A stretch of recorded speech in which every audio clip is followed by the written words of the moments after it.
이 지식과 기술과 태도를 다 적어보셨다면 이것들을 방해하는 게 뭔지도 정확하게 자각해야 돼요.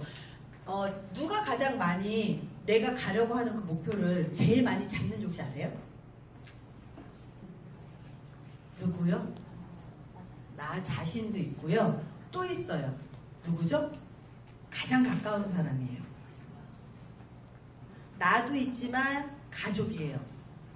제 친구가 이런 얘기를 한 적이 있어요.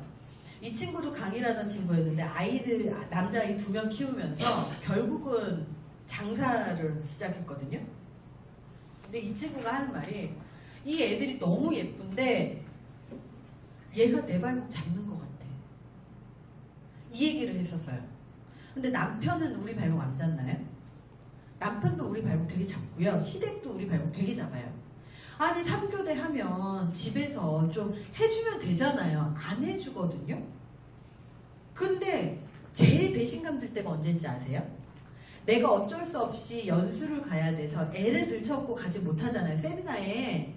그래서 아이를 맡겨놓고 몇 시에는 요거 해주고 점심때 뭐 해주고 저녁때 뭐 해주고 매니저 쭉 적어놓잖아요. 연수 갔다 와도 별 문제 없어요. 그때 되게 배신감 드는 거예요. 그럼 무슨 생각이 드냐면 아니 이렇게 잘하는 사람이 왜 이제까지 안 했지? 맞아, 하라고 안 했잖아. 그리고 두 번째 뭔지 알아요? 남자들은 매뉴얼처럼 다 적어놓으면 해요. 그래서 제가 남자 시키는 방법을 내가 팁으로 좀 다 아시겠지만 팁으로 얘기를 좀 하는 게 뭐냐면 남자는 다 군대를 갔다 왔잖아요. 그래서 남자들은요 시간에 대한 압박이 되게 중요하고요. 두 가지가 있어요. 하나는 자기 일이라고 생각하면 무조건 해요. 그래서 집에서 남자 일을 마련해 줘야 돼요. 이건 네 일이야. 네가 아니면 아무도 할 사람이 없어. 그래서 쓰레기 못 닦는 거, 음식물 쓰레기 못 닦는 거, 그리고 화분 같은 거 옮기는 무거운 거는 다 네 일이야. 그리고 일하는 거에서도요, 청소하고 음식하고 설거지가 있잖아요. 그러면 남자가 싫어하는 게 있어요. 음식하는 거 자기가 싫대. 그럼 대신 설거지 할게. 설거지 무조건 네 일이야. 네 일이라고 시킨 이후부터는 그걸 신경 써야 돼요, 말아야 돼요? 하면 안 돼요. 그쵸? 하면 안 돼요. 네가 해. 내 눈에 안 들어도, 마음에 안 들어도. 보통 마음에 안 들잖아요. 한 번 딱 시켜놓고 마음에 안 들잖아요. 그거 가가지고 아직도 여기 기름이 있네. 아직 안 닦였어? 아니 설거지 다 했으면 여기 싹 해가지고 깔끔하게 해가지고 쫙 물기 없애야지. 그쵸? 근데 그거 안 해놨어. 그러면 내가 가가지고 한 번 더 손대요. 그럼 남자 어떤 생각 들죠? 지가 할 거면서 나 시킨다? 안 되는 거예요. 그래서 일로서 딱 시켜야 되고요. 두 번째, 쓰레기를 버리러 가기로 했는데 안 버렸어요. 그럼 얘를 어떻게 시켜야 되는지 아시죠? 10시까지 갖다 버려줘? 시간을 반드시 얘기해야 돼요. 그러면 10시 5분 전부터 초조해지기 시작해요. 그래서 10시 5분 전부터 아씨 막 이래요. 그러더니 10시가 될 때 들고 나가요. 그래서 남자를 시키는 방법들이 매뉴얼처럼 만들어 놓으면 남자들이 다 하거든요. 근데 그렇게 시키면 돼요. 그래서 우리가 하고자 하는 거에 누가 방해인지를 좀 보셔야 돼요. 장애물이 뭐예요? 그리고 그 장애물이 왜 장애물이 돼요?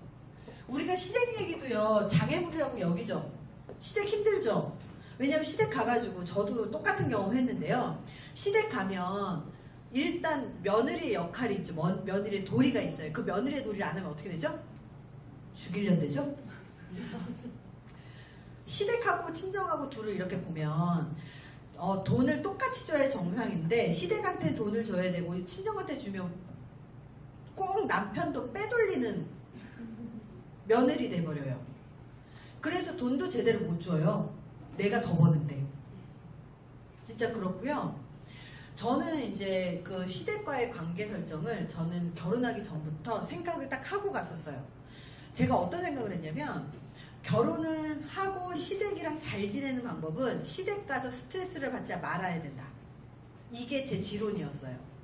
그래서 시댁 가서 스트레스를 받는 것들을 쫙 보니까 일단 밥을 하고 밥을 차리고 설거지를 하고 청소를 하는 집안일을 내가 가가지고 무슨 식모처럼 해야 되는 거예요.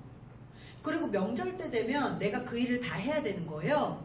그래서 제가 시댁에 가서 기분이 좋아야 한다는 전제를 깔고 만약에 그게 안 될 것 같으면 어떻게 하지? 이제 마음 되게 다 잡고 이제 했어요. 제가 26살이었거든요. 되게 오래됐죠. 26살이었거든요. 26살에 시댁을 딱 갔는 첫날 드디어 결혼식하고 첫날 갔는데 입구에 마늘이 이만큼 쌓여 있는 거예요. 여기 계신 분도 어떻게 하실래요? 어떻게 해야 돼요? 까야 돼요?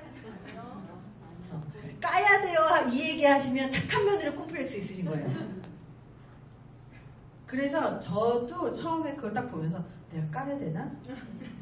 어린 마음에 까야 되나? 근데 이거 한번 까기 시작하면 끝까지 까야 될 것 같은데요? 한번 까면 매번 까야 될 것 같은데요?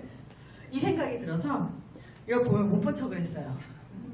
그리고 나서 이제 막 놀았죠? 근데 TV를 보는데 시아버님이 그 마늘 앞에 딱 앉으시고 까기 시작하시는 거예요. 어떻게 하실래요? 까야죠. 그거 봐요. 무너지죠. 까야죠. 까야죠. 저는 뭘 마음 먹었다고요? 시댁 와서 스트레스 받지 않겠다고 마음 먹었다고 그랬죠?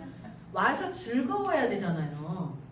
여기 왔는데 스트레스 받고 뭔가 의무가 있고 책임이 있고 물론 자식으로서 책임이 있지만 각자 독립된 가정인데 이 살림 내가 할 필요 없잖아요. 근데 여기 이걸 까기 시작하면 난 괴로울 것 같아. 앞으로. 그래서 아버님이 까고 계시길래 모른 척 했어요. 그때 26이었으니까 가능해요. 모른 척 했어요. 그랬더니 좀 있다가 아버님 뭐라고 얘기를 안 하셔서 그래 좋으신 분들이었던 것 같은데 이게 좋으신 분들이었는지 아니면 우리가 그렇게 만드는 건지는 또 겪어봐야 돼요. 그렇게 까시길래 모른 척 했더니 곧 얼마 안 돼서 시어머님이 앉으셨어요. 까기 시작하셨어요. 이때쯤에 어떻게 하실 거예요? 무너지죠? 제가 버텼어요. 그랬더니 어머님이 뭐라고 하셨냐면 웃으시면서 이거 같이 까자 이렇게 하시는 거예요. 그래서 제가 진짜 큰맘 먹고 웃으면서 어머님 저는 마늘 안 까고 싶어요. 저 죽을 때까지 마늘을 안 까고 살고 싶어요. 이렇게 얘기했어요. 그랬더니 어머님이 뭐라고 하셨을까요? 그래라. 그러고 넘어갔어요. 그 다음부터 마늘을 본 적이 없어요.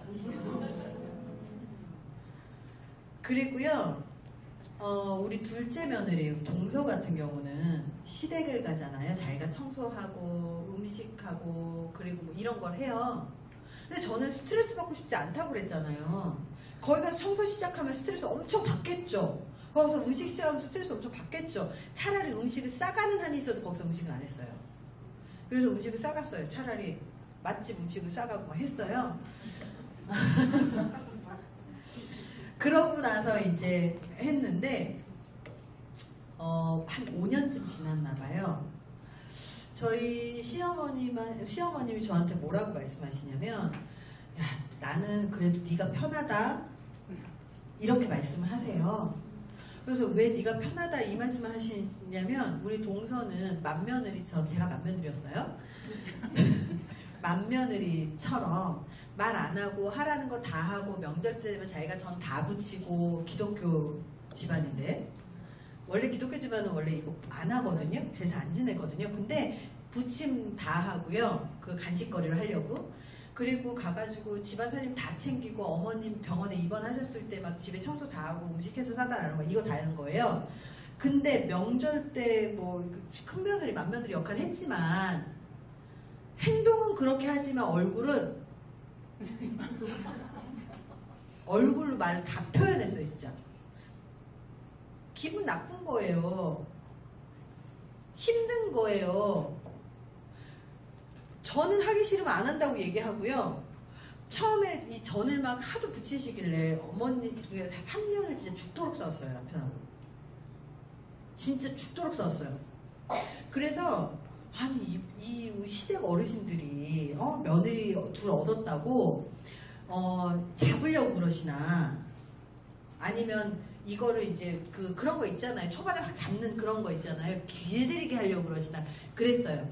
3년 동안 죽도록 싸우다가 3년 만에 도저히 안 되겠어서 그때마다 싸우니까, 그래서 어머님한테 어머니 앉아 계신데 물어봤어요. 근데 제가 진짜 죄송한데요. 이거 왜 명절 때 제사 안 지내는데 전을 부치는 거예요? 그거 안 부치고 그냥 음식 해 먹으면 안 돼요? 사 먹으면 안 돼요? 이렇게 여쭤봤어요. 그랬더니 어머님이 하시는 말씀이, 당황하셨지만 하시는 말씀이 그래도 이거 좀 우리 간식거리로 제일 저렴하게 많이 먹을 수 있는 거 아니냐, 우리 간식거리로 먹기 좋지 않냐, 이렇게 말씀을 하시는 거예요. 그 말씀이 맞긴 해요. 전 부치는 게 제일 싸거든요. 그리고 많이 먹을 수 있거든요. 남의 조금만 고생하면. 그래서 어머님한테 그러면 그거 하지 마시고 우리 맛집 음식 시켜 먹고 그리고 다른 거 해요. 그렇게 해가지고 전 부치는 거 없앴어요. 근데 없애고 나서 다음 해 한 1년인가는 음식하고 막 했었거든요. 그리고 사갖고 와가지고 했었거든요. 그러다가 2년째인가 생각해봐도 그게 제일 싸게 먹히고 조금만 노력하면 되더라고요. 그래서 그 다음 해가 1년 쉬고요. 그 다음에 오징어 튀김을 제가 붙이고 앉아있더라고요. 그러니까 이게 뭐냐면 남들이 시켜서 하면 되게 싫어요. 근데 내가 해야 되겠다고 마음먹으면 그게 힘든 일이 아닌 거예요. 그래서 제가 생각을 해봤더니 그 전에 3년은 죽도록 싸우던 3년이었어요. 왜? 시댁에서 시켜서 하는 거였으니까.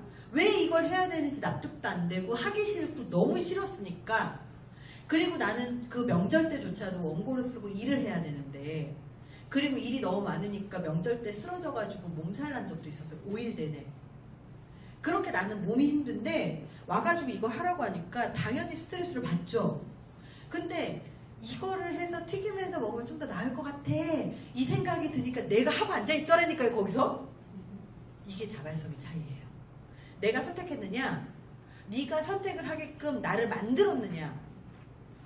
그래서 우리가 왜 이런 나한테 왜 장애물이 돼? 라고 생각하는 것들이 다 저하고 비슷한 거예요.